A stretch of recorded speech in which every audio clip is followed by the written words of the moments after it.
Some special stuff here today in North Shelby as the Raiders take down Bramer 32-32, advance to the state championship game with a game-winning touchdown on the final play. A hard-fought, well-earned victory for QHS just moments ago against Chaminade as they get their second win in as many nights with a 49-44 victory. A pretty special day here in Bowling Green. Again, they get the 36-28 win, and now, as their coach said after the game, they get to practice on Thanksgiving because they are on to face Lamar in the next round of the playoffs.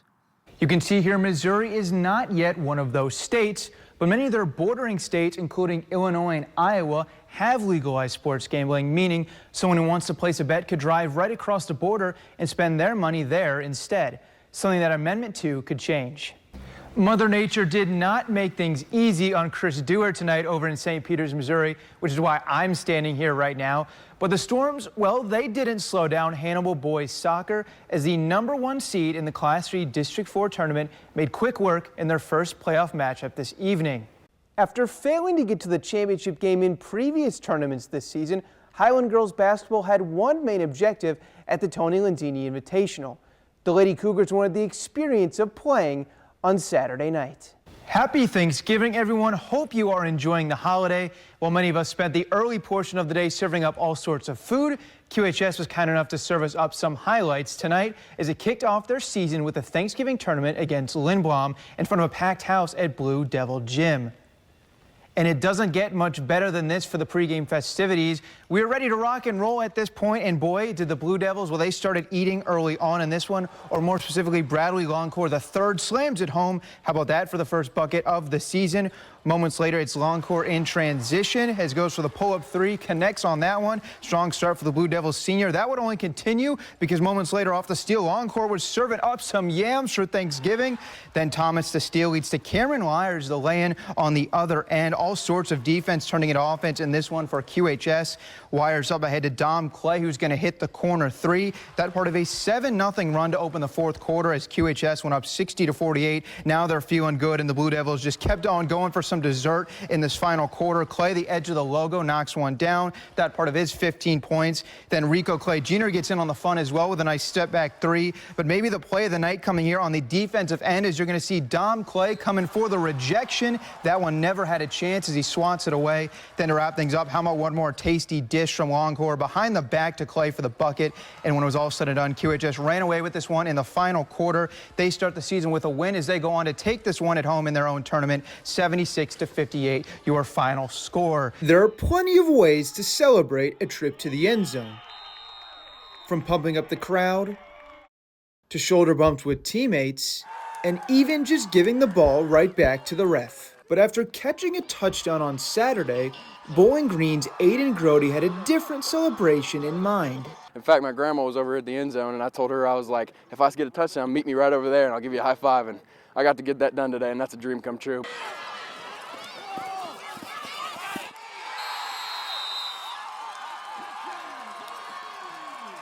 She came down last night. She's injured. She got here, and I was really proud that she got here. And I told her, I was like, you meet me right down there. I'll give you a high five. And I promised her that, and I'm so happy I got to do that, and it made my day. It was a touchdown that not only gave the Bobcats a lead they'd never relinquish, but one that resulted from years of reps between Grody and his QB. Take me through the touchdown right here.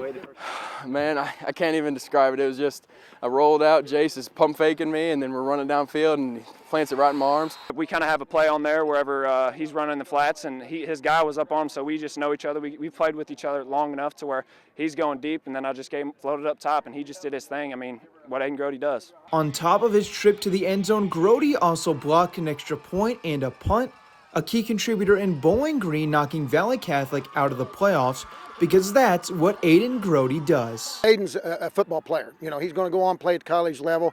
He came up big on a couple plays, particularly that one touchdown, and that was a fourth down play that we were able to put it in the end zone, and that was a big part of the game. Knowing that I'm helping my team and helping us win makes my day. Like, I want to make sure we get the win, we get our team on top, and just keep us going. So it just having blocks and having momentum like that helps the team and pushing us forward and stuff like that. And while plenty still lies ahead for Bowling Green with a playoff rematch against Lamar on tap, Saturday's touchdown was one to cherish. It's just great. It's one of the best feelings I've ever had in my life. Out of all my football career, this is the best feeling I've ever had. North and South Shelby football each have state Final Four games in football coming up this weekend.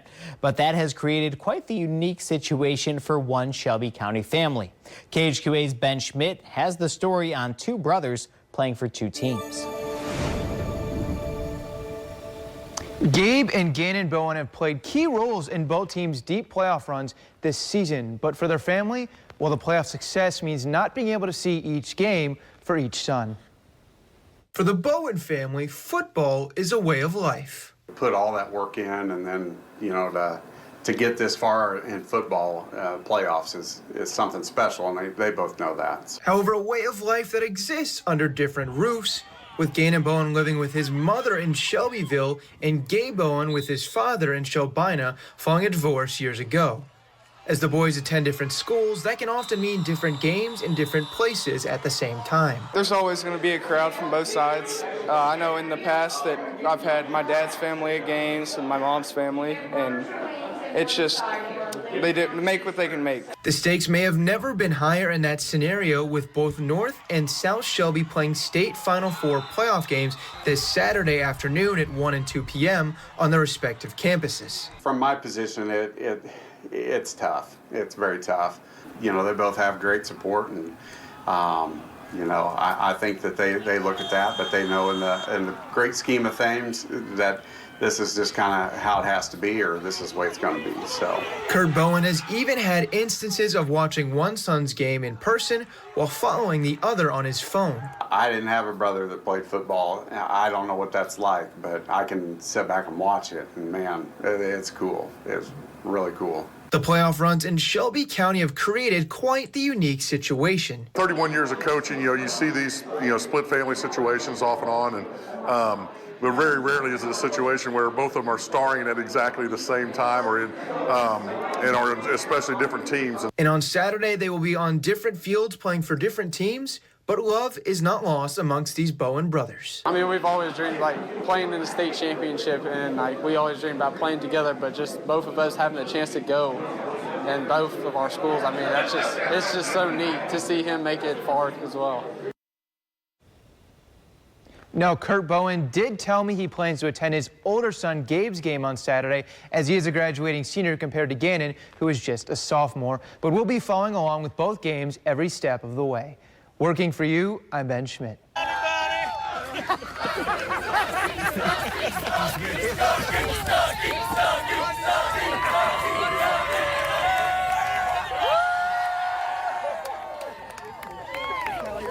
Oh my gosh, I won't come down for that one for quite a while. It's safe to say no one who experienced Saturday's events at North Shelby will be coming down from that one for quite a while.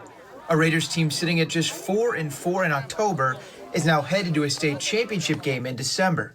Left for dead down 18 midway through the fourth quarter, the Raiders, like they've done all season, rallied back. If you haven't watched our playoff run, if we don't get down, we don't know how to play. It's unbelievable. We've been fighting out of deficits the entirety of this playoff run, and we did it again today. Just so proud of the boys. They just kept fighting. There was such resiliency. They just would not quit. And they just never stopped believing. They just knew it's just one play at a time, one play at a time. And they just kept fighting and kept making plays. Facing a Bramer team that had scored less than 50 points just twice all season, North Shelby held them to 6 points at half. The bad news, the Raiders were kept off the scoreboard themselves heading into the locker room. Coming out of the break, they turned to Gannon Bowen.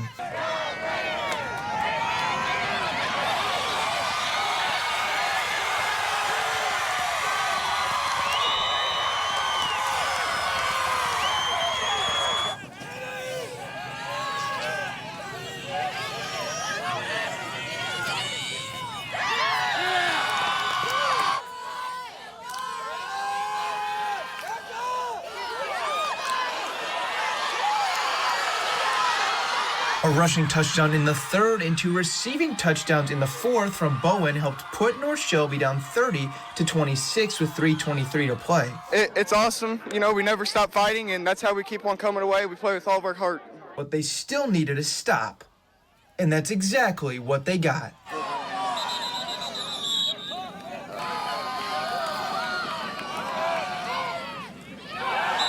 we've been trying to lock in on defense the entirety of the year. I mean, mostly everybody was like we have the worst defense in the entirety of 8-man, but we come in and we stop them and we keep going. All that stood between North Shelby and a trip to the state championship game was 46 yards. Under a minute to do it, down 4 with no timeouts. And if you couldn't write a more movie-worthy script, a quarterback in relief leading the charge, Bo Bacon. Just see the open guy. We had talked about what routes were popping open a little bit. And so he's just a smart kid, and he was looking at him. And on that last one, like I said, he did a great job diagnosing of what the coverage was. 3 plays later, as the clock hit double zeros, Bacon to Bowen.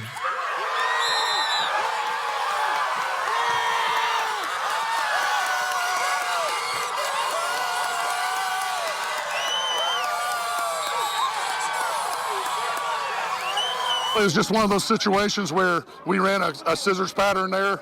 We knew they'd be overplaying Gannon, but we told them to give him a shot if it was not double covered. And they ended up taking double to the post, and so they threw it up to Gannon.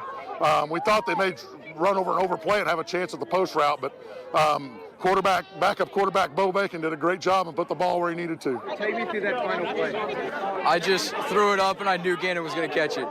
I just couldn't watch. I just knew he was going to catch it, and I don't know, he just came down with it. It's just so crazy. I can't believe it's real. I told Coach they couldn't guard me in the last half, and I said, just give me a jump ball and I'm going to come down with it. And when I did, I couldn't believe it. It was awesome.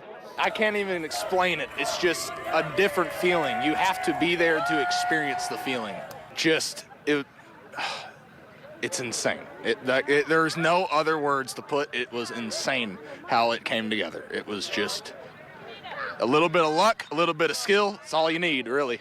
You're going to a state championship game. Is that set in yet? It's set in halfway. I just still can't get over that last play. It feels awesome. The win, to go to state, it's awesome. Sounds incredible. Since 1973, we haven't done it, so here we go again. This is an incredible playoff run. I mean, it's definitely a way to go out, man. But we got one more. We got to stay focused. We ain't happy just being there. We're going to go up there and try to win that dang thing and win it all and bring it home to North Shelby.